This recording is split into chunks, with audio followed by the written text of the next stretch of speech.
Saudara, kita lanjutkan dialog kita bersama Agung Baskoro, Direktur Eksekutif dari Trias Politika sekaligus pengamat politik. Mas Agung, tadi kita sudah mendapatkan sedikit laporan dari jurnalis di lapangan kita terkait dengan ada aksi damai dari Aliansi Perempuan Indonesia yang hari ini dilakukan di depan DPR. Tadi saya lihat sedikit spanduknya bahwa ada beberapa tuntutan termasuk juga yang kemarin disuarakan oleh mahasiswa pun juga dari aliansi yang lain yang ikut mendemonstrasi. Salah satunya juga soal perbaikan ekonomi yang dirasakan oleh masyarakat tadi di spanduk yang dituliskan itu. Menurut Anda, demonstrasi yang dilakukan ini apakah memang salah satu yang menyebabkan masyarakat turun ke jalan pun juga adalah bukan hanya soal tunjangan yang diterima DPR, tapi juga ada permasalahan ekonomi yang menggerogoti masyarakat untuk bisa menyuarakan itu? Ya, itu menjadi salah satu tuntutan ya Mas Mario, kita nggak kiri, dan saya berharap memang ada semacam evaluasi total untuk program-program besar yang dilakukan pemerintah sampai sekarang ya, sehingga relaksasi dari penyesuaian nanti bisa memberikan stimulus kepada publik, apakah lewat, ya biasanya kan dari Pak SBY sampai Pak Jokowi ada semacam bantuan langsung tunai Mas Mario, ataupun ada insentif fiskal yang lain untuk kalangan dunia usaha, ataupun inisiatif-inisiatif ekonomi lain yang bisa membuat masyarakat tidak terlalu merasakan himpitan ekonomi itu, bahwa hari ini harga-harga kebutuhan pokok sangat fluktuatif bahkan cenderung tinggi, bahwa kemudian ada ancaman PHK massal, bahwa kemudian ada soal-soal ya kita tahu angka kemiskinan yang terus meningkat di kota misalkan. Nah, ini bagaimana solusinya sehingga minimal masyarakat mendapati bahwa ada perbaikan singkat ya, walaupun ini tidak akan bertahan lama kalau pemerintah tidak memiliki desain kebijakan ekonomi yang komprehensif untuk menyelesaikan problem-problem tersebut. Karena kan kita tahu masalah lapangan kerja, perluasan dan seterusnya, ini merupakan bicara soal ya desain kebijakan ekonomi kita ke depan seperti apa sehingga lapangan kerja kita meluas, kegiatan ekonomi kita tumbuh, tidak hanya atas ke atas tapi juga bisa mengalir ke bawah. Jadi saya rasa butuh insentif-insentif yang konkret untuk jangka pendek, setidaknya membuat masyarakat bisa bernafas dalam tanda petik Mas Mario, sekaligus melihat ada perbaikan di level eksekutif sehingga beban pemerintahan ini terbagi secara merata Mas Mario. Ya, di legislatif ada perubahan, di eksekutif ada kebijakan yang disesuaikan berdasarkan situasi ekonomi kontemporer, dan ketika demonstran berhadapan dengan aparat itu tidak langsung bergesekan Mas Mario, Ya. tidak dalam posisi amarah gitu, karena saya melihat ini yang menjadi korban demonstran dan aparat juga ya, sehingga luka-luka hingga korban jiwa sehingga sering salah paham dan akhirnya bertumbukan satu sama lain di lapangan semacam itu. Nah, karena apa? Kalau misalkan ini dibagi bebannya, ya eksekutif dapat, legislatif juga, aparat juga, masyarakat juga, kericuhan itu, anarkisme itu bisa diredusir, bisa diminimalkan, Mas Mario. Tapi kalau salurannya mampet di legislatif, di eksekutif juga kurang maksimal, akhirnya semua tumpah ruah ke jalan, emosinya, marahnya, energi-energi negatif lainnya, dan itu membuat kericuhan, ya, penjarahan, pencurian, dan tindak-tindak kriminal lainnya terjadi, Mas Mario. Jadi saya berharap momen ini, hari ini, dan besok itu dan seterusnya, itu bisa ya semua penyelenggara pemerintahan kita bisa membagi tanggung jawab, membagi beban berdasarkan fungsi masing-masing, sehingga masyarakat bisa lebih jernih dan objektif melihat semua peranata penyelenggaraan pemerintahan tadi untuk bisa menyelesaikan masalah-masalah real yang mereka hadapi sehari-hari, Mas Mario, seperti itu. Oke. Sambil melihat juga visual yang ada di lapangan kita, Mas Agung, bahwa tadi saya juga sedikit melihat aksi damai yang dilakukan oleh Aliansi Perempuan Indonesia hari ini, salah satunya juga ya bagaimana mereka berbelasungkawa terhadap 10 korban meninggal yang disampaikan oleh Komnas HAM, salah satunya adalah Afan Kurniawan, di mana Anda bisa melihat bahwa dari apa yang disampaikan oleh Komnas HAM tersebut juga mengindikasikan adanya kekerasan yang dilakukan oleh aparat dalam pengamanan di demonstrasi tersebut.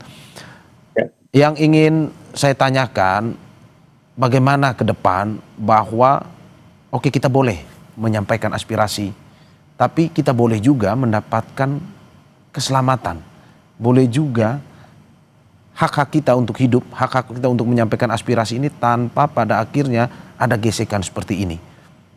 Apa yang harus dilakukan oleh baik itu legislatif ataupun eksekutif, pemerintah maupun juga aparat keamanan, Mas? Ya, pertama memang Ya, saya menghimbau kepada para demonstran juga untuk ya, melakukan aksi yang tertib dan sesuai ya, dengan aturan. Seandainya misalkan aturan mengatakan jam 6 sore harus selesai, ya selesai. ya, Pun bila ada diskresi sampai jam 7, ya itu juga dipatuhi, dipenuhi. Karena setelah jam 7, otomatis aparat akan bergerak. Nah, saya menghimbau juga kepada aparat ketika bergerak mengedepankan pendekatan-pendekatan yang sifatnya persuasif, humanis. Kalau memang masa aksi terlalu banyak, terlalu besar, maka lipat gandakan ya, ya kemudian sehingga upaya-upaya persuasif dan humanis itu bisa dilakukan ya, karena kalau apa sedikit ya kemudian masanya besar akhirnya mau nggak mau penggunaan instrumen alat ya untuk menertibkan untuk mengendalikan massa itu harus terus digunakan bahkan secara berlebihan kita ya, sebut gas mata, kita sebut peluru karet, kita sebut ya pentungan pukulan dan seterusnya itu ya sebenarnya kan nggak perlu dan saya ya berharap tidak ada lagi ketika mengamankan yang dipukul itu kepala, Mas Mario. ya, Ya, pukul bagian lain, ya, jangan kepala. Kalau kepalanya rusak, ini seumur hidup dia tanggung. Pukul bagian lain, walaupun ini harus dihindari, ini pilihan terakhir, Mas Mario. ya, Kakinya, badannya, ya, jangan kepalanya. Saya nggak kebayang kalau kepala dipukul, dia bisa mengalami kerusakan saraf dan seterusnya, dan dia nggak bisa ngapa-ngapain nanti. ya, Nah, saya mengimbau aparat untuk lebih humanis lah. Itu anak Anda, itu keluarga Anda juga. Ini sih kita sesama anak bangsa. ya, Nah, yang ketiga, saya mengimbau kepada DPR, jalankan fungsi-fungsi Anda sebagai anggota dewan. Fungsi legislasi yang progresif. Misalkan ada tuntutan perampasan aset, ayo dong sahkan. Kenapa aturan lain bisa 1 hari selesai, ini nggak bisa selesai. Kita menanti political will dari ketum-ketum partai, dari para veto player partai, dari anggota-anggota dewan yang memang selama ini vokal untuk mendorong ini seagresif mungkin. Sehingga publik dengan jernih melihat, oh anggota dewan saya sudah berubah. Sehingga tuntutan ini nggak perlu lagi turun ke jalan, Mas Mario. ya, Mereka juga akan sadar diri, oh udah berubah kok. Ngapain saya turun lagi ke jalan? ya. Ngapain saya anarkis? Karena warga sendiri yang akan mereka hadapi kalau mereka mencoba bermain api dengan aspirasi mereka atau dalam tanda petik punya arahan-arahan politis yang itu sedikit banyak akan menodai gerakan ini. Nah, Ya. kemudian yang berikutnya kepada eksekutif, saya berharap ini bisa menjadi momentum untuk melihat ulang program-program yang dilakukan oleh pemerintah. Contoh misalkan, MBG kan menyedot anggaran besar. Nah, disesuaikan apakah perlu sebesar itu dalam situasi seperti sekarang. Sehingga kalau misalkan itu disesuaikan atau anggarannya dikurangi, itu bisa memberikan insentif, ya tadi saya bilang BLTK atau apakah stimulusnya agar masyarakat itu terobati dompetnya, hatinya, perasaannya yang sebelumnya terluka dengan situasi seperti sekarang, Mas Mario. Karena apa?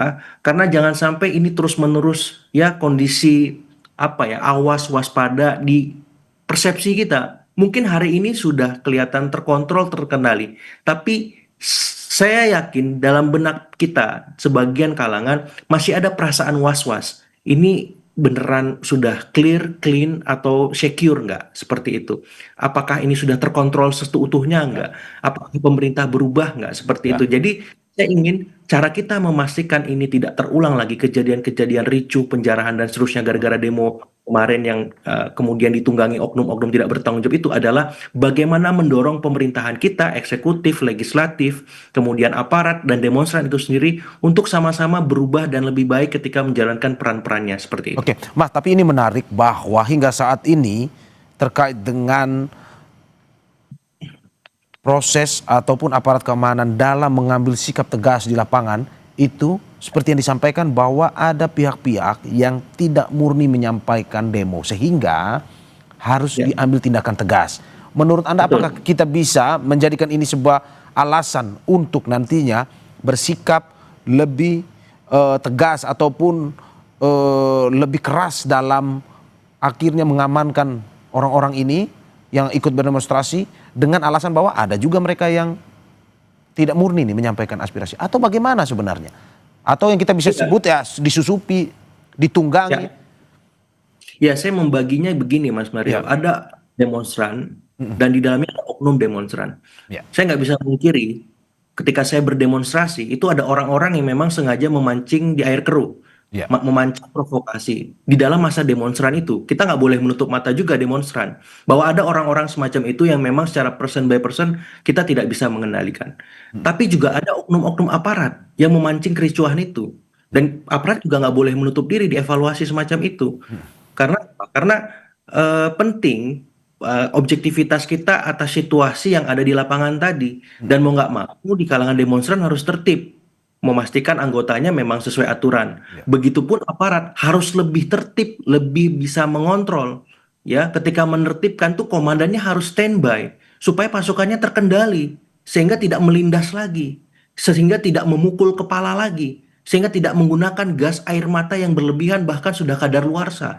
Kan hal semacam itu yang kita lihat sampai hari ini ketika aparat menertibkan. Jadi concern saya ke demonstran iya, tapi lebih besar ke aparat karena mereka punya power, punya kontrol yang sangat besar mengendalikan situasi.